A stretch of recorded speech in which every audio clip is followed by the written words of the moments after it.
Sage et magistrat chinois de l'ancien château de Chang'an, la justice met les injustes en colère. Dans le cœur de l'ancienne Chine impériale, entre les murs imposants de la forteresse de Chang'an qui était la capitale de l'empire et l'un des bastions les plus célèbres de sagesse et de puissance, l'empereur de Chine demanda à un homme sage d'assumer le poste de juge en chef. Chang'an était une ville florissante de savoir et de culture, animée par les marchés bondés et les marchands venus de tous horizons, où la voix des vendeurs se mêle aux parfums d'encens et d'épices dans ces ruelles sinueuses. L'homme sage s'excusa, alléguant qu'il n'était pas digne de cette tâche, de peur de léser quelqu'un sous une si grande responsabilité. Car il savait que la parole du juge pouvait changer à jamais les destins des gens.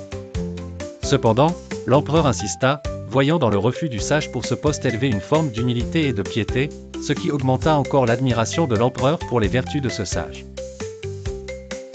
Le sage se soumit à la volonté de l'empereur, et lors de son premier conseil de justice dans la salle de tribunal du palais de Chang'an, où étaient assis des rangées de dignitaires et de citoyens attendant ses jugements, il décida de statuer sur un vol. Un des riches puissants de Chang'an prétendait que son argent avait été volé par un pauvre homme vivant dans la banlieue de la ville, des banlieues qui manquaient de beaucoup de ce que la ville offrait de bien. Le sage condamna les deux à 1 mois de prison, stupéfiant les présents dans la salle de tribunal avec ce jugement, et les murmures se répandirent parmi les assis qui se demandaient pourquoi le riche était emprisonné avec le pauvre voleur. Le riche se mit en colère et demanda au sage de s'expliquer, ce à quoi le sage répondit fermement, « Nous avons condamné le voleur parce que le vol a été prouvé, et nous vous avons condamné parce que vous avez amassé beaucoup plus d'argent que nécessaire grâce à votre cupidité et votre avidité. Ce qui a contribué à augmenter la pauvreté dans Chang'an, vous participez aux souffrances des pauvres en accaparant les biens. »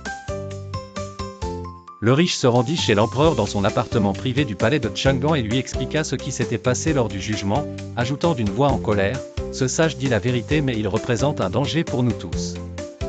Je propose de le destituer immédiatement de son poste car il menace nos intérêts et bouleverse l'équilibre. » L'empereur, sentant son danger pour tous, destitua immédiatement le sage. La nouvelle se répandit dans les rues de Chang'an et les gens se plaignirent de la destitution de ce juge juste auquel il aspirait pour sa justice. Le sage est devenu le symbole d'une justice perdue, tandis que le régime continue de servir les intérêts des riches et des oppresseurs. Les paroles du sage sont restées présentes dans l'esprit de ceux qui croyaient en la justice et la vérité.